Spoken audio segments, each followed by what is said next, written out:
Hello friends, welcome back to my YouTube channel Legal Study Sport with Aman। तो आज का हमारा topic है preamble.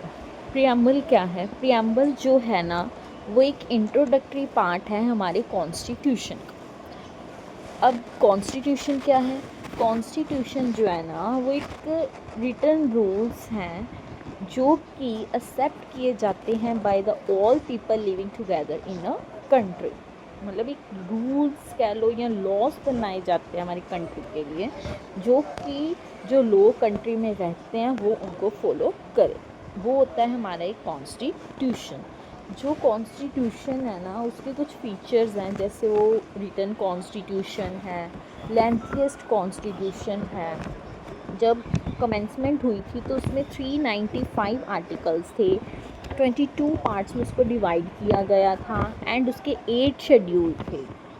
After passing the constitution तो एक 94th अमेंडमेंट हुई थी 2006 में।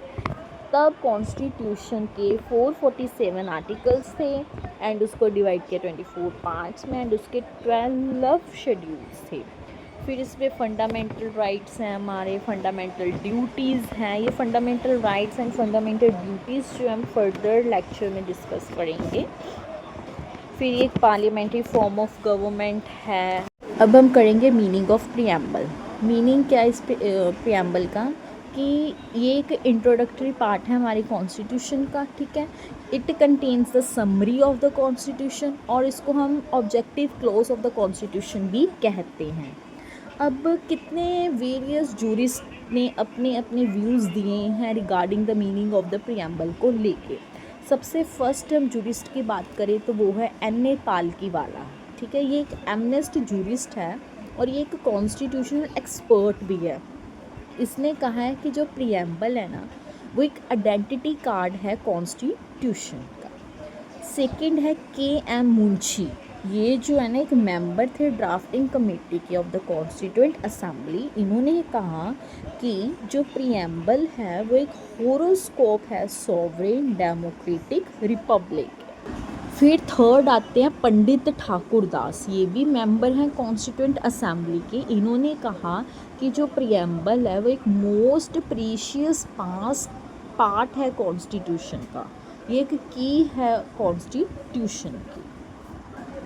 ये थे 3-4 जूरिस्ट जिन्होंने अपने अपने व्यूज़ से कहा कि प्रियम्बल जो है वो उसका मीनिंग ये है। तो अब हम बात करते हैं कि प्रियम्बल के इंग्रेडिएंट्स क्या हैं। प्रियम्बल को हम रिवील करेंगे 4 पार्ट्स में। सबसे फर्स्ट पार्ट आता है source of the authority of the constitution. इसमें क्या है कि जो प्रियम्बल है हमारा, वो किससे स्टार्ट होता है? वर्ड वी से, ठीक है। We here by adopt, enact and give to our self this constitution. जो इसमें वर्ड अवर सेल्फ लिखा है वो किसको डिनोट करता है? They are used for our India के लिए, ठीक है। सेकेंड इज़ अ नेचर क्या है इंडिया स्टेट का, कि ये जो प्रियम्बल है स्टेट डिक्लेयर करता है ये एक सॉवरेन है, सोशलिस्ट है, सेकुलर है, डेमोक्रेटिक है और रिपब्लिक है। ये जो वर्ड्स थे ये ऐड किए गए थे 42nd अमेंडमेंट में, ठीक है। अब थर्ड है ऑब्जेक्टिव ऑफ द कॉन्स्टिट्यूशन या प्रियम्बल। इसमें क्या इंक्लूड किया गया है? Justice, liberty, equality and fraternity. Justice में किस किस की बात होगी? Social, economic and political. Liberty में of thought expression, belief, faith and worship. Equality, status and opportunity and promote among them all. Then last is fraternity, assuring the dignity of the individual and the unity and integrity of all nation. Last one is date of the adoption of the constitution. वो क्या थी? 26 नवंबर 1949 as enact, adopt and give to ourself this constitution. Question arise होता है कि preamble जो है वो whether a part of a constitution और note.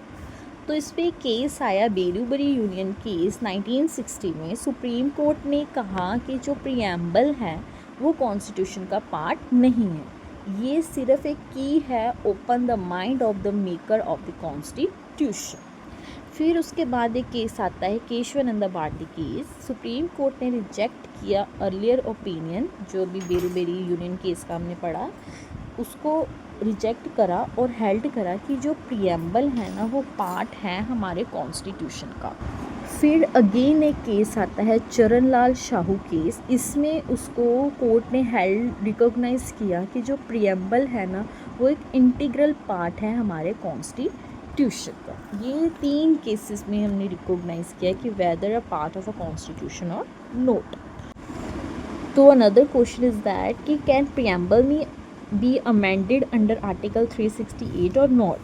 So answer is yes, but only if basic structure of fundamental rights not altered. So conclusion में हमने अब 2 things जो है वो नोट किए हैं। Number 1, the preamble is neither a source of power to legislature nor a prohibition upon the power of legislature.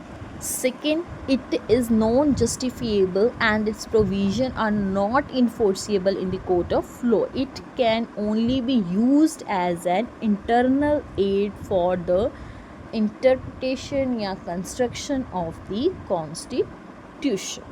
So, ये था हमारा टॉपिक प्रियम्बल का। अगर आपको इसके नोट्स चाहिए तो आप मुझे कमेंट बॉक्स में बताइए। सो मैं आपको नोट्स प्रोवाइड कर दूँगी, हैंड रिटन नोट्स। और कोई डाउट है तो वो भी आप कमेंट सेक्शन में पूछ सकते हो। Thank you for watching this video. अब मिलते हैं हम नेक्स्ट लेक्चर में। Bye bye.